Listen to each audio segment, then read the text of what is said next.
Buying a property with a tenant and you want to move in personally, is that allowed? Absolutely. But there are some parameters you have to work around. That's what this 2 yeses and 1 no is all about. So follow along with me. So the first yes is you buy a property, you want to move in, the tenant's in there. Can you move in? And the answer is yes. But if the tenant has a lease and you buy the property, you have to wait till the lease turns month to month before you can actually move into the property. So that's the first yes. So the lease has precedent over you moving in. The second yes is, yes, you can move in beforehand with the proper documentation, but you might have to pay what we call cash for keys. You might have to pay the tenant a couple months for them to leave in order for you to be able to move in personally. And yes, you do have to sign an N12. An N12 shows that you're moving in personally.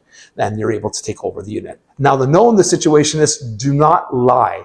Lie and say you're moving personally or somebody within your immediate family is moving in, and then you just go and rent it out to somebody else, because you can be fined for a lot of money. There was one situation in which somebody did that. They said they're moving in personally and decided to rent when the rents were going up, to increase the rent and rent it to another individual.